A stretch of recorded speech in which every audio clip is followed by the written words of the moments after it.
Mr. Christopher Hall's background in the program that we handed out in the larger program. And I think many of you are familiar with that by having looked at it when you were considering whether to come to the conference or not. It's an honor for us to have Christopher come here. He is currently the chairperson of the International Work Group for Death, Dying, and Bereavement, which is an organization that has an international focus and serves in many ways in leadership in the field of loss and bereavement. We were glad that he could come to Israel.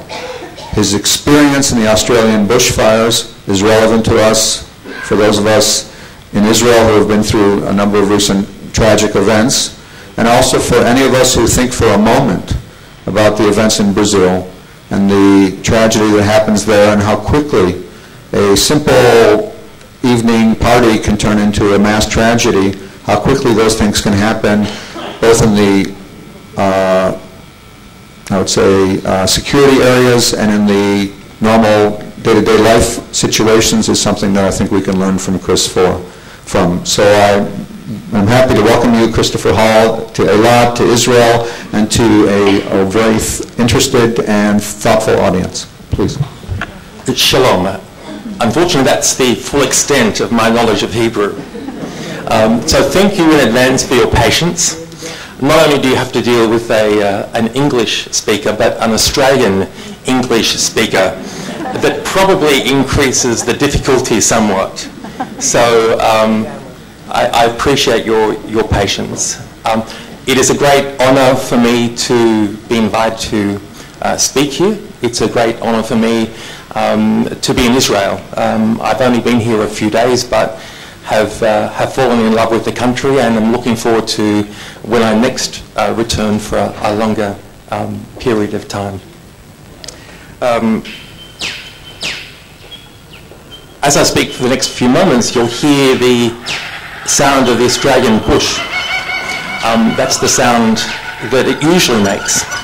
What I'll be talking about today is a sound that people have described as being like a jet airplane as the bush is engulfed with fire. What I'd like to do is to set a bit of a context in terms of disasters. Bushfires is, yes, but one example, but there are many across the globe that in the last 10 years have impacted upon millions of people. I want to talk about the bushfires, the experience in Australia. Australia in many ways is described as a land of fire and flood. At the moment as I speak to you, one of the northern states of Australia has been declared a disaster area because of floods.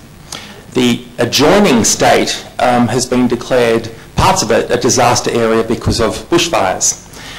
So it's a country that has experienced lots of experiences such as this.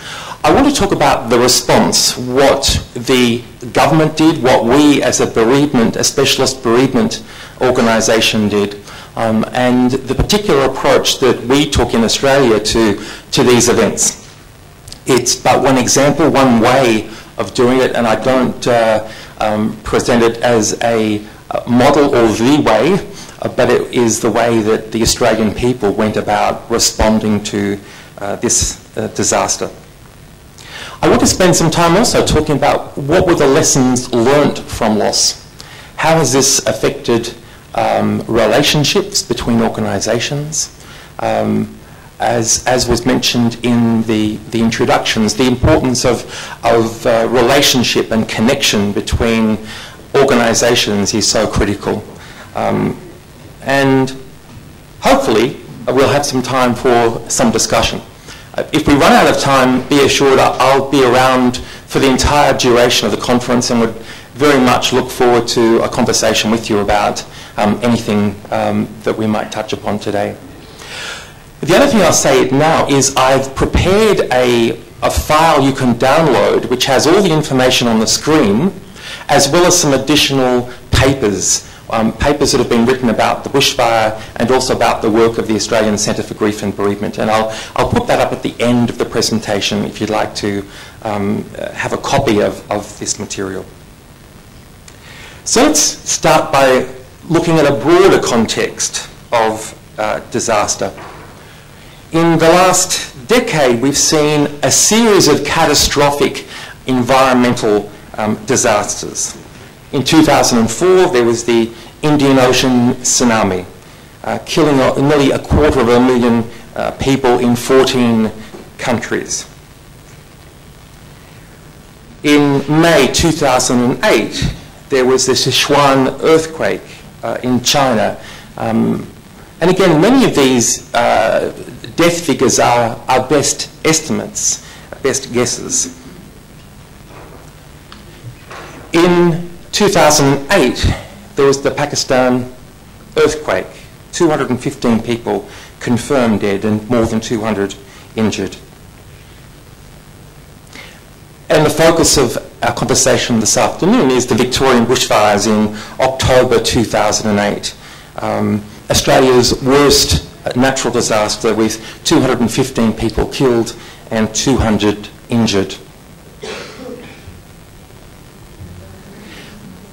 In Haiti, in 2010, nearly 40% of the population of Haiti were affected by this earthquake. At the same time, in Russia, which was affected by extreme temperatures, floods and fires, many of these fatalities were due to the heat wave that occurred in June to August of that year. So these two disasters made 2010 the deadliest year in the last 2 decades. In Chile, the earthquake there in February 2010, with 562 people confirmed dead. And of course, Israel, the Mount Carmel fire in December 2010, which I know a number of the people here were involved in responding to. A fire which lasted for 4 days and saw the evacuation of 17,000 people.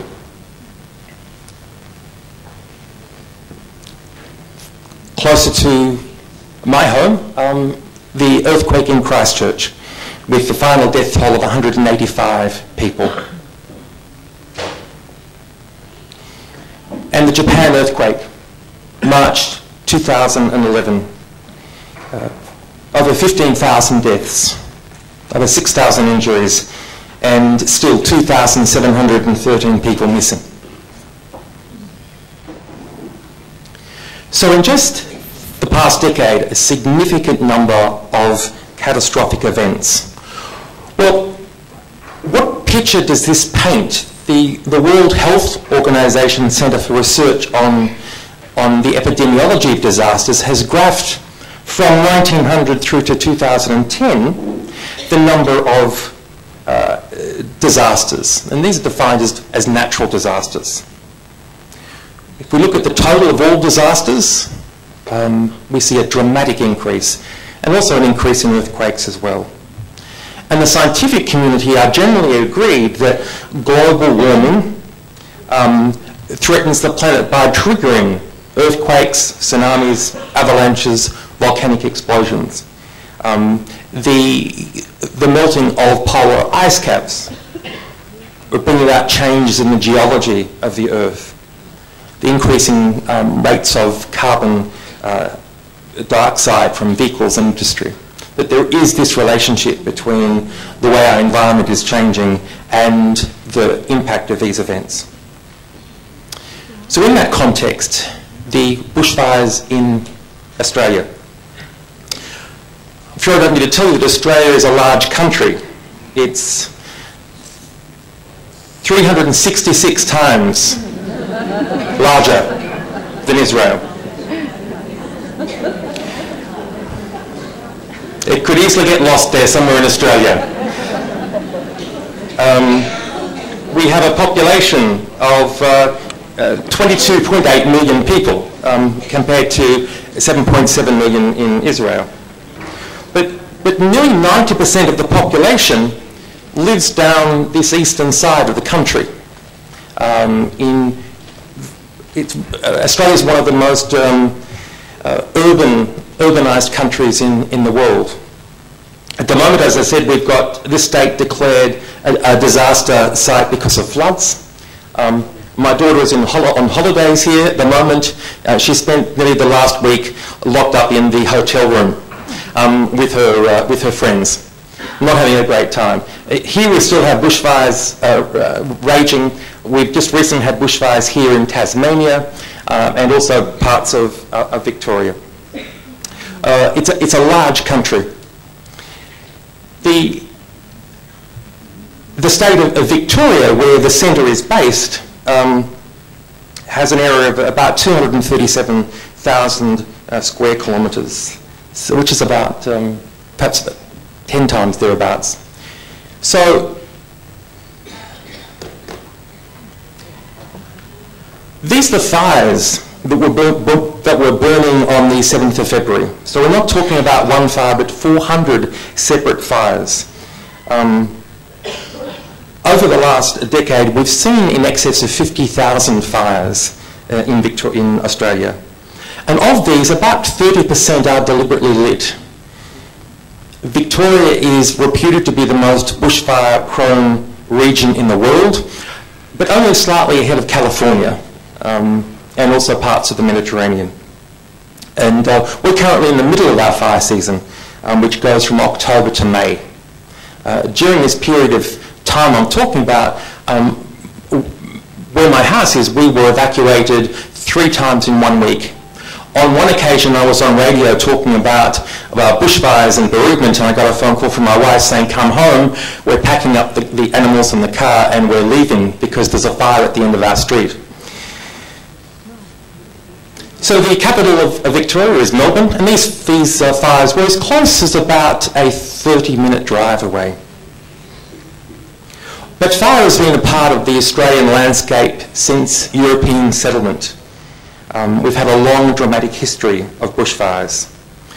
This is partly because of the tree that grows in Australia, the eucalyptus trees, contains a very volatile oil, which when it's heated explodes. And so the trees burn very fast and also very hot. This is a painting from 1898. This is another of a family putting out a bushfire, again in the 1800s. So on Saturday the 7th of February 2009, a day that has become known as Black Saturday, Melbourne, the capital of Victoria, experienced the hottest temperatures ever recorded in an Australian capital city. During the previous week, we'd had a heat wave with temperatures in Melbourne rising above 43 degrees Celsius on 3 consecutive days. This followed a period of drought, which had lasted for about 10 years. The winds were in excess of 100 kilometres an hour, and senior government officials warned that it was likely to be the worst day in the history of the state. 374 excess deaths took place because of the heat wave. The mortuary was full of people who had died because of the heat wave. In fact, they were so full that funeral directors were asked to care for bodies of people who had died as a result of the heat wave.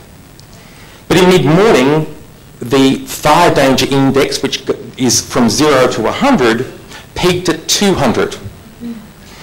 It was over 46 degrees, and the highest temperature since records have begun, and Victoria was the hottest place on the earth. The message of government had largely been that people should stay and protect their homes. If their home could be protected, they would be safe. The message was that houses save people and people save houses. But about an hour's drive from Melbourne, the high winds pulled down the electricity wires and started the fire. And very quickly, the fire was blown across the highway. It reached over 100 metres in height.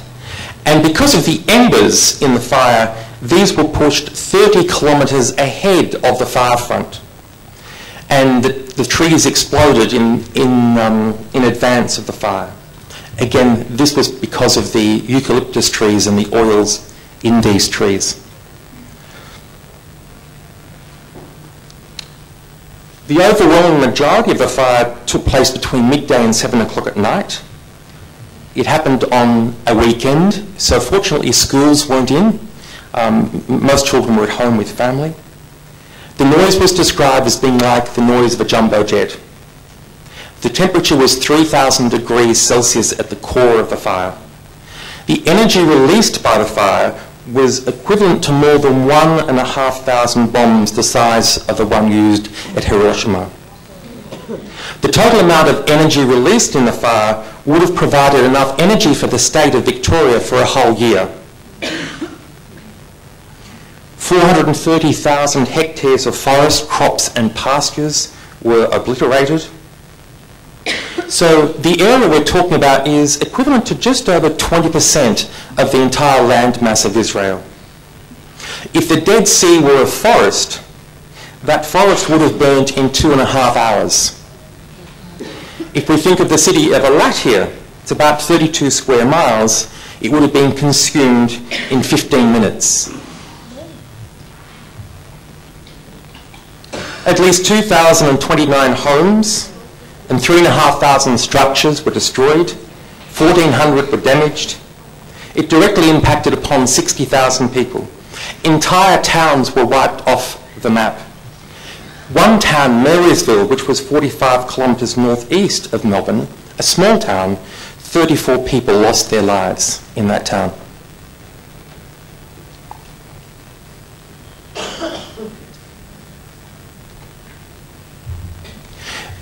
Many people died in cars trying to drive away from the fire.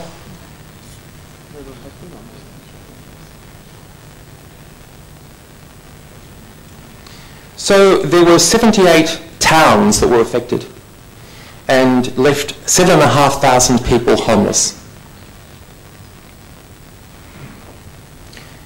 70 national parks were impacted.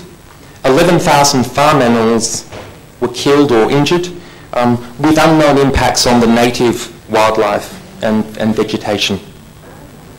Over 10,000 kilometres of fencing was destroyed. That's 2.8 times the distance from Tel Aviv to London. Most of that fencing was replaced by volunteers, and most of that fencing was donated. The fire was fought mainly by volunteers, 7,000 CFA or Country Fire Authority volunteers. In Marysville, which was, as I said, 45 kilometres from Melbourne, 34 people lost their lives there. Every member of that fire crew lost their home. The captain of that fire crew experienced the death of his wife and his 15-year-old son.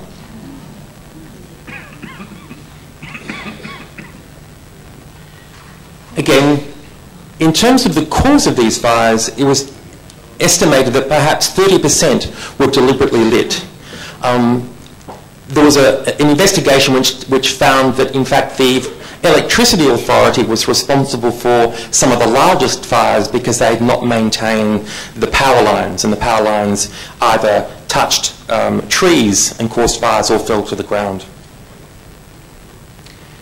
So 173 people died in the fires, 500 injured. So these are some of the faces of the 173 people who died. 100 men, 73 women, and 23 of them were children, aged 16 years or younger. 2/3 of those who died, 113, were sheltering in their homes that failed to protect them, which disproved the notion that houses save people and that people save houses. 20% of those who died were under the age of 24. In one town called Kinglake, 10 young people around 15 years of age were killed, meaning that every young person in that community had some sort of association with at least one of those who died. 2,029 people were without homes, 3,500 structures, and many were damaged. So that gives you some idea of the scope, the magnitude of the event.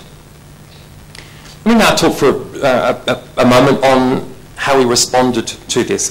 And I'll start by talking about the Australian Centre for Grief and Bereavement. We were established in 1996. We're funded by the Victorian government. In 1996, the government recognised that grief is a significant health issue and therefore provided funding for the establishment of the centre. We have 25 staff. They're a mixture of clinical staff, of research staff and of teaching staff. We are also funded as the statewide specialist bereavement service. And I'll talk a little bit more about that function in a moment. Our revenue is 2.39 million, which I believe is about 9.3 million Israeli shekels. And 70% of that comes from government. The remainder comes from training and programs that we provide. Our counselling service is means tested, but that simply means most people, when they come for counselling, either pay $7 Australian, and that's or those who are on a concession, it's a free service. The majority of our work is in the area of bereavement, death-related loss, but we are very clear that we're an Australian Centre for Grief and Bereavement, so we also work in other areas of loss. We do work with grief in organisations. So when organisations are closing down, where there's redundancy or job loss, we work in the area of chronic illness and disability. We do education and programs around the breakdown of relationships. We also provide programs and support groups on the death of a companion animal or death of a pet. But most of our focus is on death-related loss, with our major office in the capital city, but we also have people spread out around the state in 5 locations. We support about 1,300 clients a year. We also have 100 practitioner associates. These are people who have done clinical training with us and remain with us as clinicians and see clients. And we provide clinical supervision, and that's a very strong relationship. In terms of our training program, we have about 3,500 people participate in those programs each year. But there are 3 major areas of focus. The first is our clinical programs. This is in terms of providing office-based bereavement counselling. We provide an outreach service, so we can provide bereavement counselling support in people's homes. We have some outreach in prisons, so working with prisoners who are bereaved. We also provide a range of bereavement support groups, and these are from the ages of 6 years and upwards. We have 2 statewide free telephone services, one for the general public who have any questions around grief or bereavement, and also one for practitioners. And so we provide support and advice to clinicians who may be working with somebody who is bereaved. Our education ranges from community sessions for people in the community through to a 1-year postgraduate program for trained psychologists and social workers. That's a nationally accredited program, and so when people have completed that program, they can then move into a master's program at another university. And our education program is national. In addition to that, we receive funds to do research and to provide consultancy. We've just finished a project developing a framework for providing bereavement care in palliative care services. We've done work in the area of bereavement and dementia. We also publish a bereavement journal. As a statewide specialist bereavement service, the government gives us responsibility for 5 areas. The first is to provide specialist intervention. So these are people who may be referred to us from doctors, community health services or other practitioners, where our focus is on particularly complex or prolonged bereavement. It's also about building the capacity of other practitioners. So it's about providing support so that a whole range of individuals can provide bereavement care. It's about providing leadership to other organisations that work in the bereavement field. So it's about drawing together a network of support, of connection with other services. There's a very strong focus on measuring quality.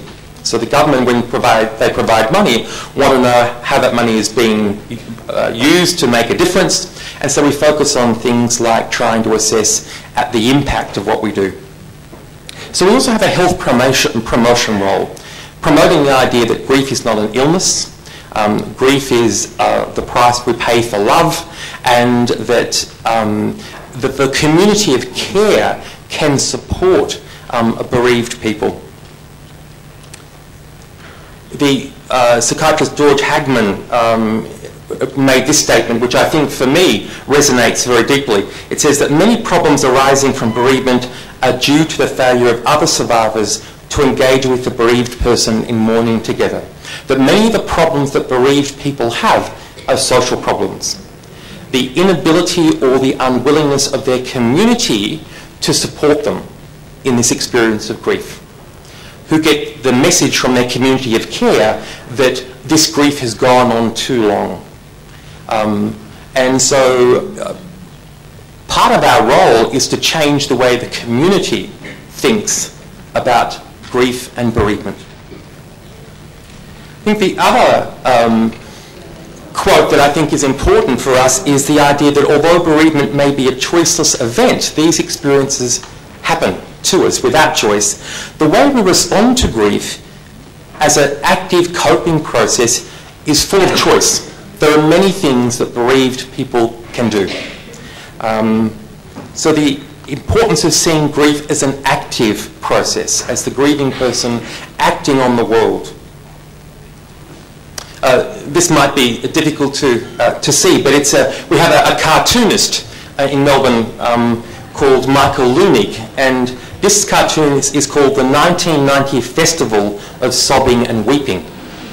And we've got up here at the top nocturnal dog weeping, solo shoulder weeping, simple nude tree weeping, primal lavatorial sobbing, structured ceremonial group weeping, vague ongoing all-pervasive weeping, cold monastic candle weeping, and deep rhythmic urban carpet sobbing.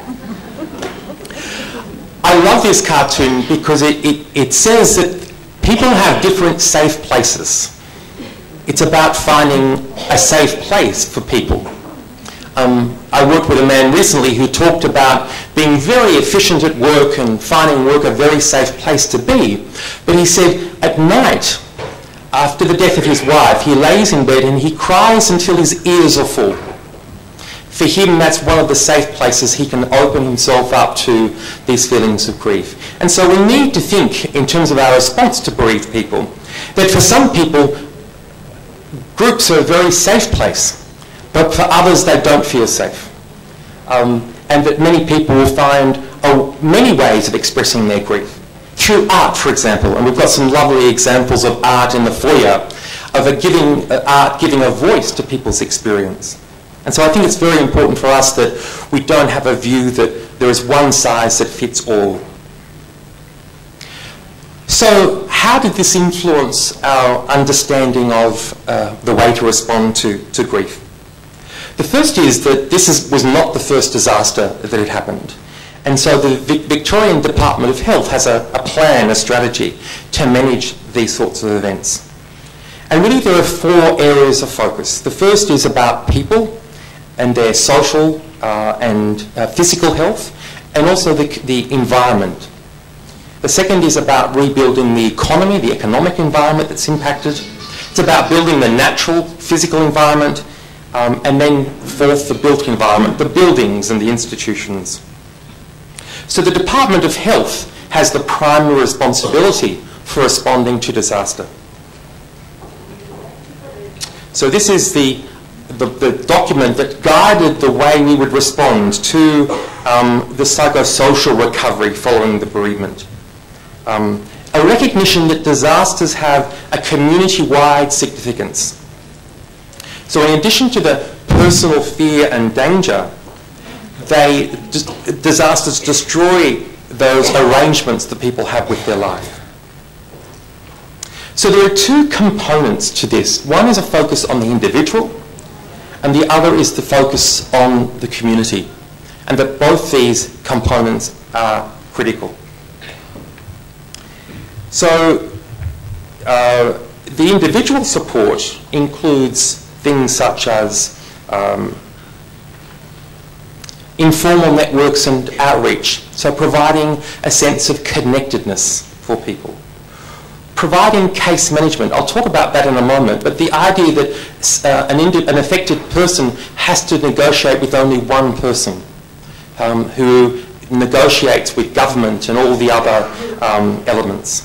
And that counselling and treatment and intervention is one part of that piece. For the community, there's the idea of having somebody in that community who takes responsibility for the rebuilding and bringing communities together to control the recovery process. It appears that some of the Hebrew has magically disappeared. So each of these elements is, under the individual support, there is a focus on the individual, there's a focus on the family, and also separate groups, women, men, young people and children. At the community level, a focus on neighbourhoods and also on communities. So in terms of empowering individuals, we do this through providing information. A lot of information about normalising the experience, what they can expect as a consequence. Providing education, support, providing reassurance, community meetings, and also being aware of people who are affected but not living in the geographic area. Secondly, it's about identifying the needs of individuals and groups, not providing a solution that we think would fit everybody, but that the solutions need to be tailored. So skilling up existing networks and services. So we rebuild the community by repairing and strengthening social networks and connections. Being aware of the inevitable tensions that happen in communities that are affected. Often we have this period of where communities come together and are very supportive, but over time they tend to break apart and sometimes break down. There's also a commitment from government to provide long-term support. And so the funding from government will finish in January next year. So there'll be 5 years after the fires. So this pyramid in many ways illustrates the kinds of supports that were put in place. At the bottom level were things like basic services. So case management, which I'll talk about in a moment. Having physical places within communities where people could go as a one-stop shop and get information on what their needs might be. Support around housing and income and basic information. In many ways, this is very familiar to those who know Maslow's hierarchy of needs, getting these basic services in place.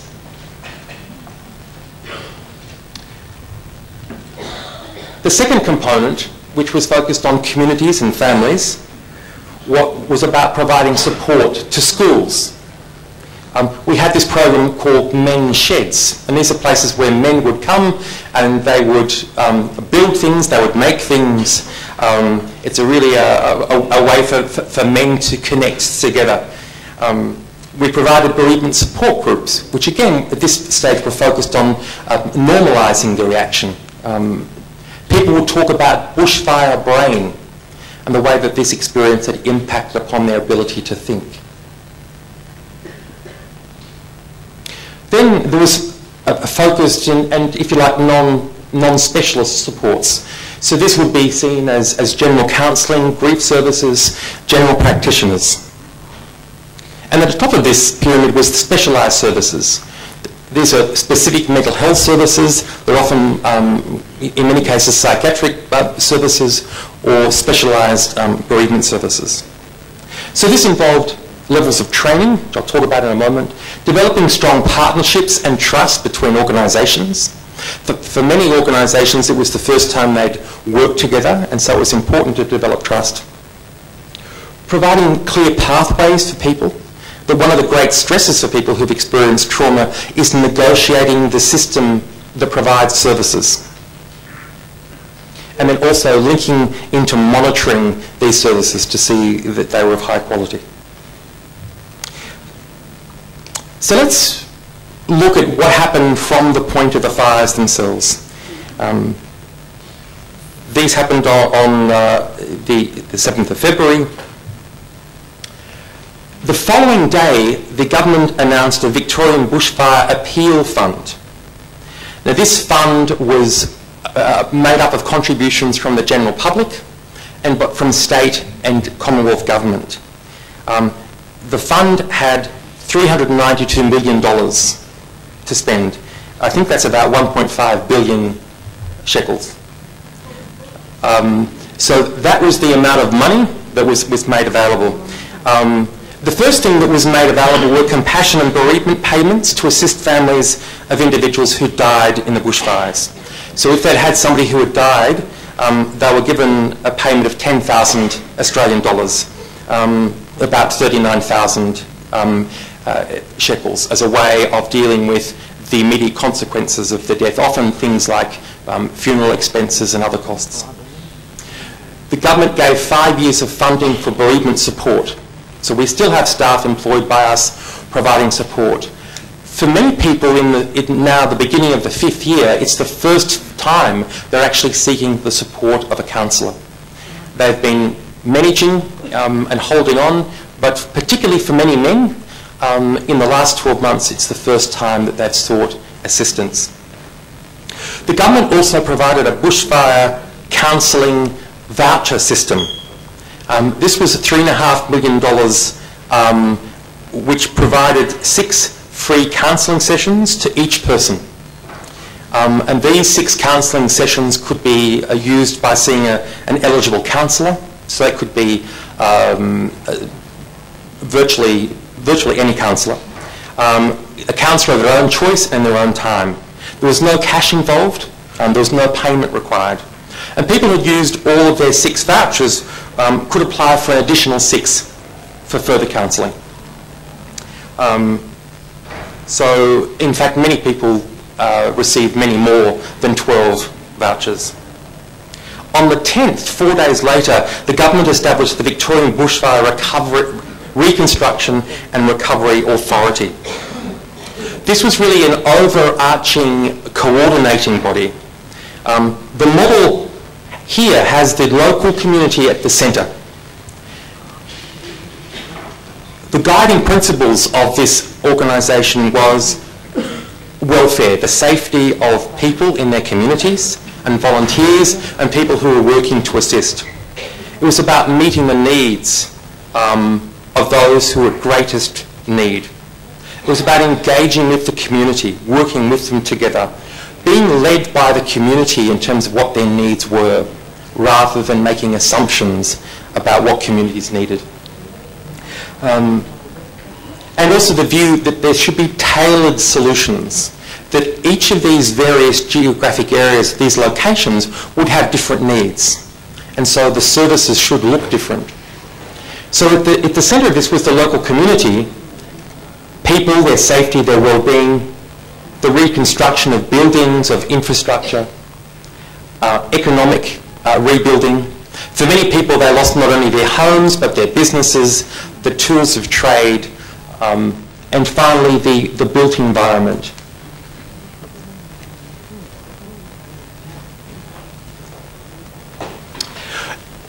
Very soon after the bushfires, the government seconded a senior clinician from the Australian Centre for Grief and Bereavement to work with government around developing a bereavement response. So a senior clinician was seconded. That was really a very important step. The first thing is that person was able to educate the bureaucracy about the nature of bereavement. For many people in the bureaucracy, their view was that everybody needed counselling, and so we should get people into counselling as soon as possible. It was also about changing the language. Language like closure, that memorials would help people come to a resolution of their experience of grief. And introducing new language such as a new normal, which was a concept that many people found very helpful. What was also developed was a document for professionals about bushfire discussion and support groups. So 11 support groups for adults were developed, established, and 3 of those were for children from the age of 6 years and up. And they also provided an additional 5 counsellors to work in these communities. So these weren't, in a sense, described as therapy groups, but really an opportunity for people to come together and to provide support. Again, an extract from that document suggests that at times of crisis and loss there's something special about meeting and talking with others in the same situation. Helping and being helped by other people with whom one shares a common experience seems to provide an opportunity to feel hope and see new possibilities for the future. So again, that sense of being able to tell your story and to hear the stories of others was of great importance. On the 13th of February, there was a case management service established. This is where each affected family would be given a name and phone number of a single individual that they could make contact with and who would get back to them. And this covered any particular need at all. So there was one person and one number. There were 400 case managers appointed. All of those case managers did a one-day training program with us. Most of them were psychologists and social workers. And by April, by the following month, over 5,500 people had accessed the case management system. They were a primary contact. They were to help with issues of accommodation, of clothing, applying for grants, finances, to provide personal support, and to support the individuals and families in terms of developing a recovery plan. And this really was critical. And for many months, these families, these individuals had only one person and one number to ring. And these case managers were able to negotiate all the complex bureaucracy. So what informed our clinical interventions? What are the sorts of things that we found helpful in terms of models? Well, there are a number. And as a centre, we don't teach one model. In fact, we teach a number of different models. But I think one that was useful was the dual process model, which is really focusing on emotion-focused coping and problem-focused coping. And this oscillation between dealing with the impact of the grief experience, but also dealing with the problems, the problem-focused coping. This cartoon, for me, sums this up to some extent. It's a man here says, sob, sob, she was a wonderful woman. Poor fellow, you should join a support group. Do they do laundry? That often when we think of support, we focus on the emotional supports, but for many of these individuals, it's the problem-focused coping that was a significant challenge. They felt overwhelmed by the number of choices they needed to make. And so I think this focus on the practical was in many ways very important. The other useful model, which of course many of you will be very familiar with, is the two-track model of bereavement. And this is an Australian bush path, but we could visualise this as 2 tracks. Of course, the 2 domains of loss, the way people manage to live their lives.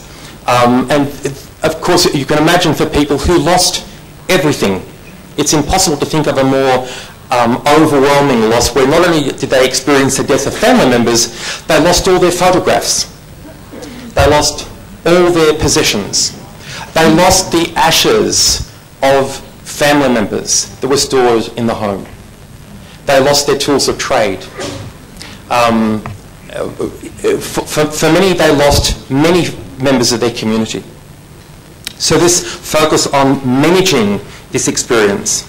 And of course the second track, which is really the relational track, that connection with the deceased. How one develops and maintains and continues this ongoing emotional connection. The death ends a life, it doesn't end a relationship. And so, again, this was an important thing to educate people in government and in bureaucracy about the nature of bereavement. That it is not a process of getting over. It's not a case of overcoming. It's a process of developing an ongoing relationship, that the individual is still a part of our head and our heart. The third useful element is that of meaning making. The creation of a survivor narrative. Who am I now in the wake of this experience? Again, this cartoon sums this up for me. The way life is supposed to be and the way life actually is. It's about how does the bereaved negotiate that space. This is not the way my life was meant to be. This is not the story I had written for myself and my family. So it's that effortful process of reconstructing a new story, a new life in the wake of this experience. And again, the fourth and perhaps final element is a much greater focus on the trauma of this experience, drawing upon people like Ted Ryerson and others. The idea of people being able to modulate and moderate the distress. That the idea of exposure, of talking about this experience, the experience of going back to the home, walking through the rooms. Being able to dose themselves with the kind of material that they might see. So people would, for example, avoid newspaper coverage or photographs. That for many people the following year, when the warnings about the bushfire came out, they were re-traumatised by those warnings about the possibility. And also the way people can be reconnected and re-engaged with their life. So again, the partnerships between bereavement organisations and trauma organisations was very important. And I think that's one of the important learnings, that in many ways in Australia, the bereavement world and the trauma world lived apart, and that there was a need for them to form stronger partnerships. I think there are also other concepts that are really important. I think one which I must mention is that of disenfranchised grief. That the government's funding was for those who had experienced a bereavement. There were many people who had experienced significant loss and felt excluded. These were people who didn't lose family, but perhaps lost the tools of their trade. They lost pets. One woman who had her garden that she tended and cared for over 50 years was destroyed. The loss of photographs. So that there are many, many levels of loss that in many ways weren't recognised. And so for some people, they didn't feel they had a right to grieve because other people had lost so much more. One of the things the government quickly did is that they funded a very rapid review of all the scientific literature in terms of how a community recovers after a bushfire. And I think that was a very strong desire for our interventions to be informed by the best evidence. So what could we expect in terms of the research? Increased mental health problems, increased anxiety and panic, sleeping difficulties, people feeling disconnected and withdrawn, prolonged stress over a long period of time. And also that not all parts of the community would be impacted in the same way. That people from low socioeconomic areas, migrants, people where English wasn't their first language, women, mothers in particular. We could also expect the networks that people use for social support to be disrupted. And we saw this particularly in the second year We saw increased referrals to general practitioners. We also saw significant increases in insomnia and in sleeping difficulties as well. What could the research tell us about social support? That the quality of the social connections explains a great deal about how people recover from these experiences. And that for many people, their entire social connections were destroyed. One of the ways of addressing this was through social gatherings. People would be invited to come to a social event. It might be a visit to the zoo, it might be to a sporting event, it might be to the beach, but these provided just a sense of social connection. There was a newsletter called Staying in Touch that bereaved people received. It provided news and updates. What do we know works in terms of community recovery? Again, restoring a sense of safety, of calm, a sense of efficacy, a sense that people have control over their lives, even if that's a very modest level of control, some control. And that just as we plan strategies for individuals, we also need to think about planning strategies for the community. We need to be very careful about the language that we use. These individuals never wanted to be called victims. They wanted to be called bushfire affected. So the language we use is important. So what might be some of the outcomes if we do this well? A lower than expected burden in terms of mental health problems, a more connected community. Following the rebuilding efforts in many of these communities, many communities now describe themselves as better resourced and better connected than they've ever been. So again, the sense that this experience has brought together a sense of solidarity and connection. And one of the realities of that connection is that it provides an improved platform for when the next disaster takes place. So really this intervention has three components. One which is based upon social networks. So a way of harnessing and empowering a community to make decisions about how they manage their own recovery. That people will turn to their social networks after these events. That also we needed strategies that were focused on the place.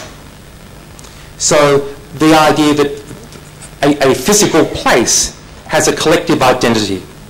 It provides a sense of connection. And the third is an empowerment-based strategy. So this is that affected individuals should be making choices and decisions right throughout their recovery. So we should be focused on not just replacing what was taken, but upon betterment. So government was very keen on improving the resources. And also that when the community takes charge and takes responsibility, we have much better outcomes. People don't feel like they're being treated. People want to be engaged. One of the ways we did this was by developing a Victorian bushfire bereaved advisory group. These were bereaved people who came together and provided advice to organisations about how bereavement support should be delivered. On the 16th of February, there was a Royal Commission established. This is the highest level of inquiry that can be is to be established in Australia. And this was established to investigate the causes of the bushfires. It took 18 months. It consulted with the community. It heard from 100 community members. It heard from 450 family members. Many bereaved people gave evidence about their experience. The witnesses and also the commissioners and other staff were supported by the Australian Centre for Grief and Bereavement because for them it was a very traumatic experience. The Commission made 67 recommendations and all of those were accepted by the government, including one which was if people didn't wish to return to their homes, the government would buy their land. and then they could relocate to somewhere else. In each of the affected communities, there was a community service hub established, and this became a focus for the residents of that community to provide information and support. So again, this was very much, these hubs helped people get back to managing their recovery independently. All the fire sites were treated as crime scenes and were closed off to the public and also to the bereaved. And this was a source of frustration for many bereaved family who wanted to get back to their homes. But because they were seen as crime scenes, they were prevented from doing so. The police and the forensic services had a huge task on their hands. More than 2,000 homes had to be searched for remains. And the state coroner ordered that each property be searched twice. One site was searched on 3 occasions until a tiny bone fragment was discovered by a cadaver dog. There was significant damage to the bodies. There was a disaster victim identification process I'll talk about in a moment. Each of those individuals were accompanied by a counsellor when they had any dealings with the coroner's court. In some cases, the coroner or the coroner's court made a decision that family members should not be allowed to view the deceased, and that has caused significant difficulty for many bereaved family members, that they were prevented from doing that. Many families actually went to the coroner's office and waited outside. Many of them wanted to be close to their dead family members. And in many ways, there was very much a desire to protect bereaved people, which caused a great deal of harm.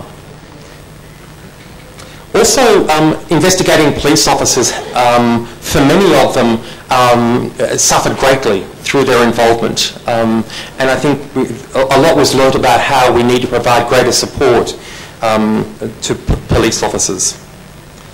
The fires burnt at such a heat, 12,000 degrees centigrade.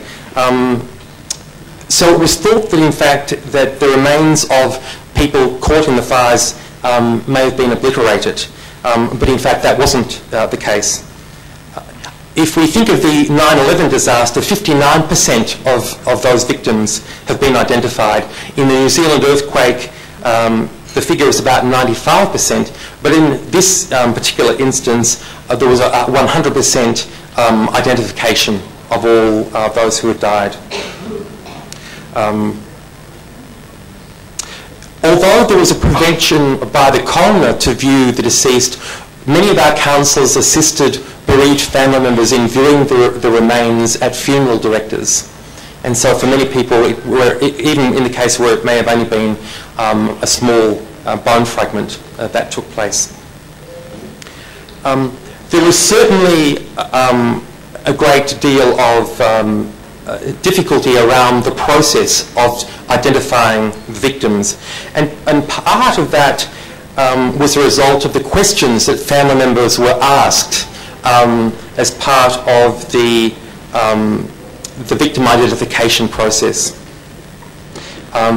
So even though family members knew that their loved one had been burnt severely, and in fact there may have only been some bone fragments, they were asked 22 pages of questions.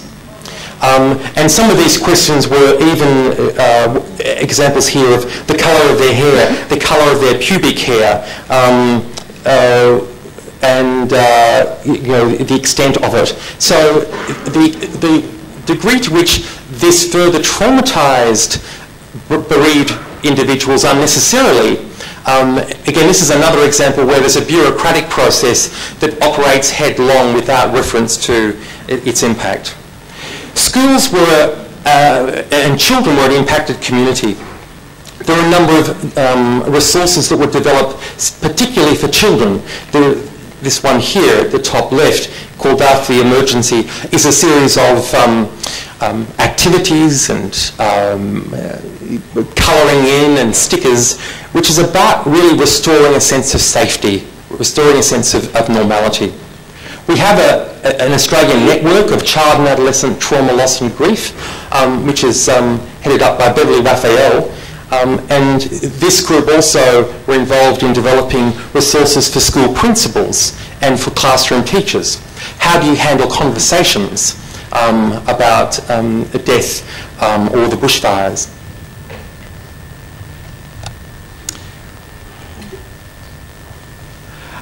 We also, in partnership with a number of other organisations, printed a book called Looking After Yourself After a Disaster. And this was written by us and trauma organisations, and there was something like 60,000 copies of this distributed. Again, it was written in a very easy to understand way and provided practical advice for people to look after themselves physically and emotionally after the bushfires, but it could also be used in other events as well. There was also a strategy of training community members. So this training was aimed at people such as coaches of sporting clubs, school teachers, hairdressers, people publicans, people who ran pubs, bank managers, people who were likely to come into regular contact with people in their community. And it's amazing how hairdressers are such an important part of a community's recovery. People tell things to hairdressers that amaze me.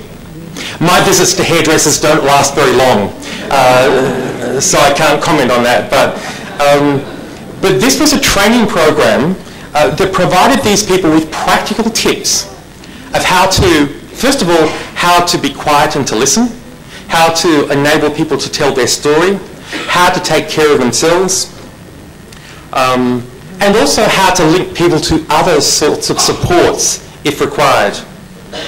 And we ran these sessions were run in either 90-minute blocks, 2-hour or 3-hour sessions. They were also run with leaders in the local government, so mayors and people who would be making decisions.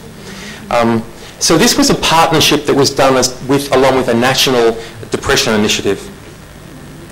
Another thing that was done was to run community sessions around storytelling.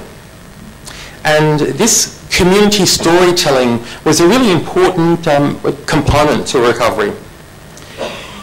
These are stories about what makes a difference. These are stories in the words of people who are impacted. These stories deal with things such as dealing with difficulties, how communities come together. They're stories of extraordinary people. The themes were stories of acknowledgement, of dealing with bureaucracy, but there were many of these stories were stories of resilience.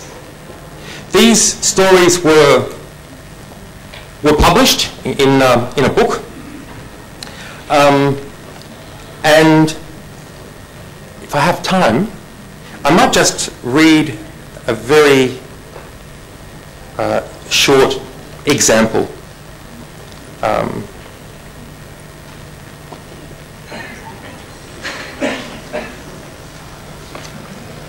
My 22-year-old son died and our house and all our memories were destroyed. Where to live was our immediate problem, as was how and when we would get our son back from the coroner. I worked at the Royal Children's Hospital, and when a colleague heard what had happened, she rang her sister who had gone on holiday. Without hesitation, her sister said, "The keys are in the letterbox, they can stay here." They were complete strangers to me. My hospital, again, a complete stranger was going on long service leave, and again they gave me the keys to their house. What trust, love and generosity. The realisation that there is another distinct community in recovery, the bereaved community, has now been acknowledged, and that is so important to us. Many of the bereaved are not back in their original communities, and many bereaved never lived in the bush, but their friends and relatives did. It is so important for everyone to keep the focus on the emotional loss from recovery. It's great to see that we are represented here today as a group. And I hope that people remember that we're scattered all over the state. There's another story of a man who came into one of the recovery centres very distressed, and somebody said, "What do you need?" And he said, "I need some shoes." And somebody yelled out, "What size are you?" He said, "I'm size 9. So this man took off his shoes and gave them to this man. So these really are examples of the kindness of others and the kindness of community. Another book that was written by bereaved people called Surviving Traumatic Grief When Loved One Dies in a Disaster. So this is where people wrote about their experience. They talked about the forgetfulness, their mood swings, their sudden rage, trouble concentrating. They said that people who have big problems don't have patience for the small stuff. So again, they talk about the need for privacy and also having choices about who they should talk to. Managing the media was a significant challenge as well. There were community events where signs such as these, which were saying that strictly no recording or photography, that media are respectfully asked not to attend. For some people, the intrusiveness of media was a real challenge. For others, they formed very strong connections with people in the media, that they allowed them to tell their story, that they would listen. And so we have examples of very good things, but also some unfortunate things as well. I think one of the important things to remember is that we're not talking about one loss. We're talking about many, many, many losses. Again, the cartoonist Michael Lunig has this man meditating with a duck in a churchyard, and it says here, Father Christmas, fairies, God, friends, humanity, and family.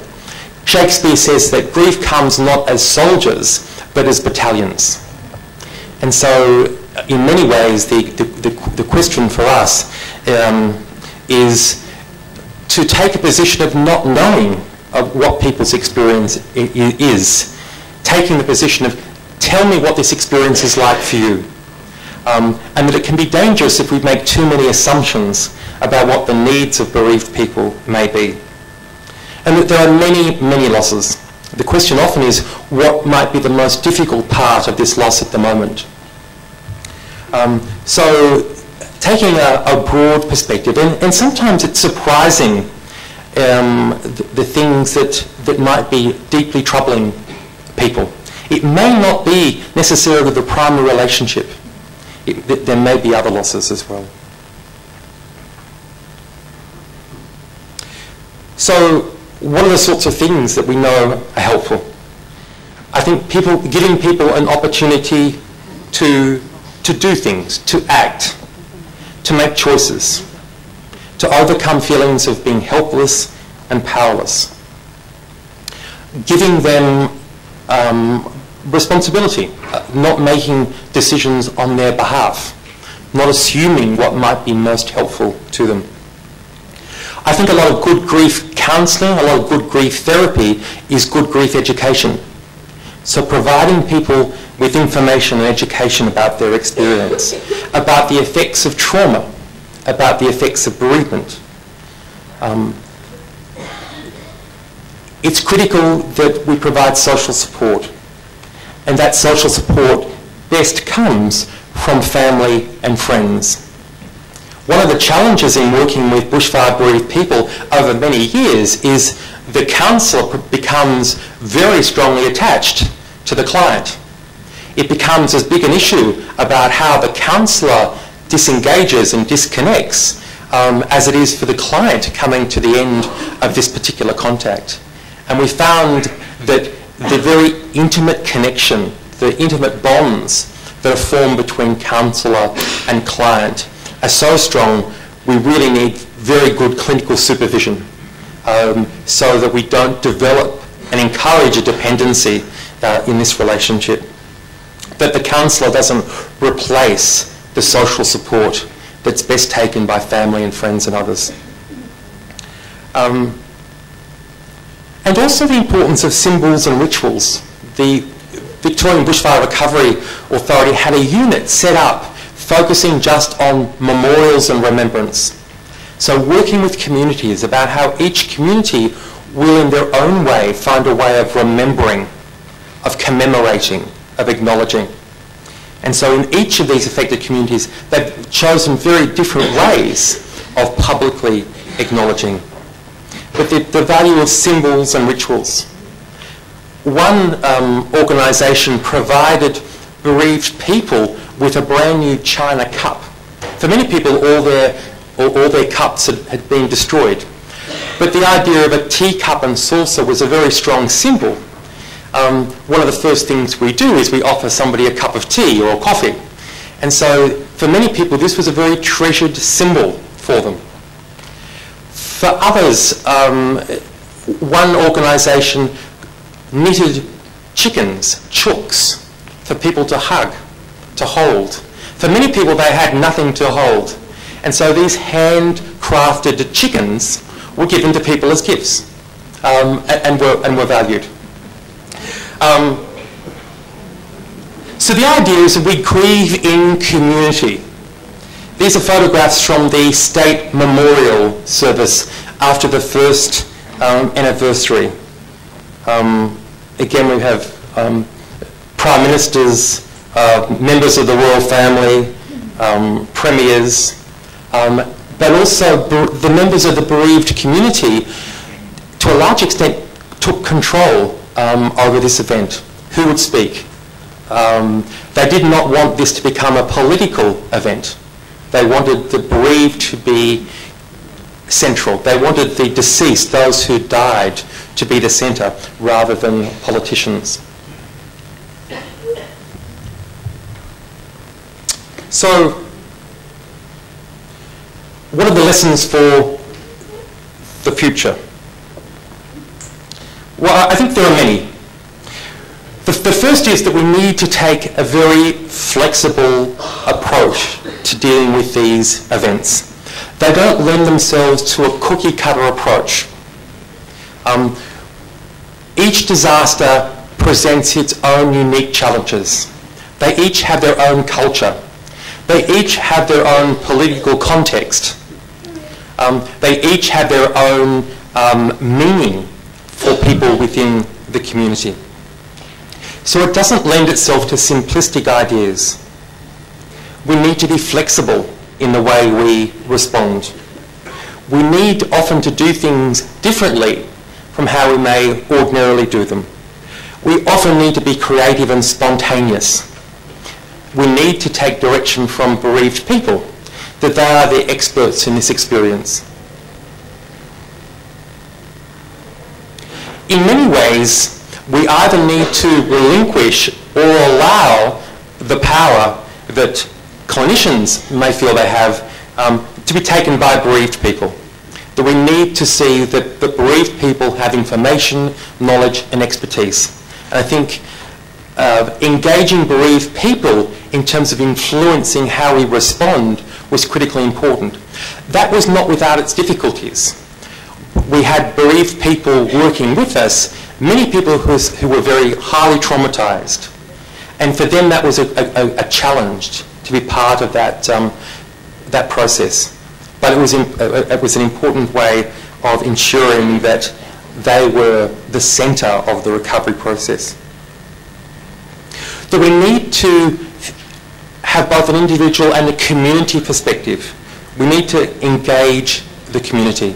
That what we do can either be helped or hindered by the way the community respond to it. As I mentioned earlier, I think as an area of work, the bereavement field needs to develop stronger connections with those who work in the area of trauma. I'm not quite sure what the situation in Israel is, but in Australia we have bereavement organisations over here and we have trauma organisations over here. And in many ways the research literature for many years has developed in two very different ways, but I think in recent years there's now a coming together. That there is a danger when we think of bereavement support that we perhaps are too narrow, that we need to have a broad frame of reference which includes working with people who are highly traumatised. And when we look at some of the work, say, that's done here in Israel, and also, say, the work of Catherine Shear that tries to integrate trauma and bereavements, it's very important.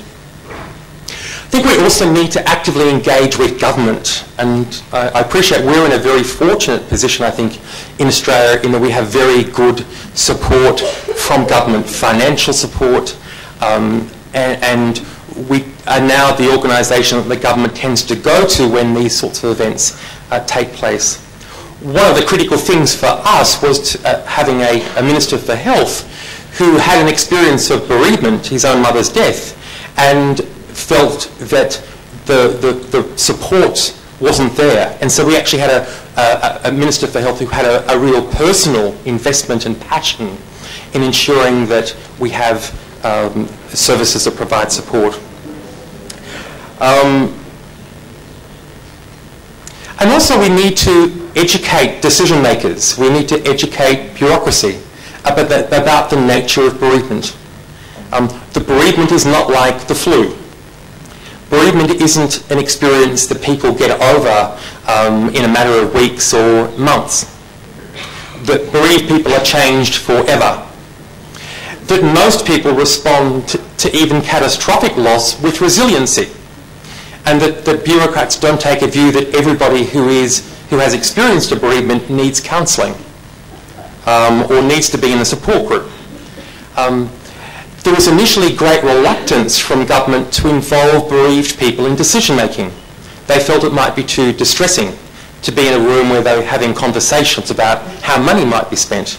Well, bereaved people have very clear ideas about how money should be spent. So after some encouragement, in a sense, the doors were open to bereaved people, and they were invited to contribute to these sorts of discussions. I think the other important thing is an ongoing critical reflection. That there are many things, I think, that perhaps would have been done very differently. As one organisation closed down and moved programs to another department of health, there were real difficulties for bereaved people. I think there have been very strong lessons learnt about the way that counsellors become very attached to clients and families and find it very difficult to make those separations. There is still a real challenge about measuring the effectiveness of what we do. And again, I think this is a field, particularly in disasters, which doesn't lend itself to randomly blind controlled studies.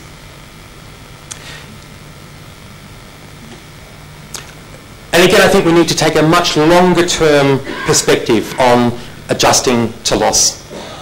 That we're still struggling, I think, to get away from illness models that see grief as a discrete event. That when we talk to these bereaved people, they talk about how their world has been changed forever.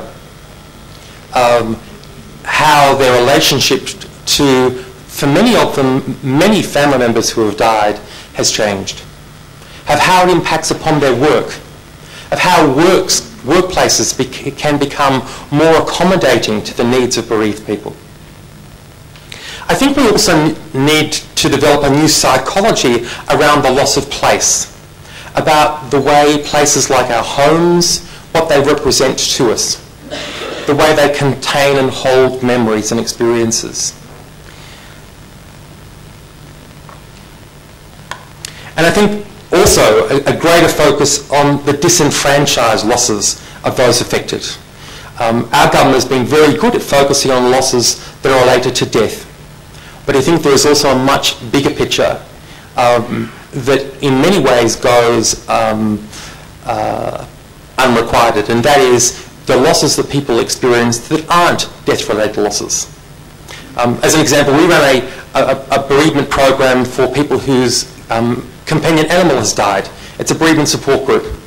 The experience of those individuals is no different from the death of a family member. For people who'd experienced the death of a pet in these bushfires, the loss of community.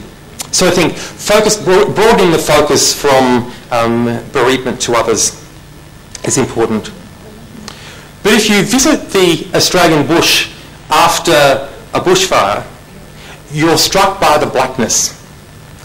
The blackness and the whiteness, the white ash on the forest floor. There's this incredibly barren landscape. And this, for many people, was the home that they returned to. It's not possible to imagine that anything could have survived such extreme circumstances. However, if you look more closely, we soon see new red and green growth emerging from the lowest parts of the burnt trees. This is called epicormic growth, and it's a sign of life and healing after fire.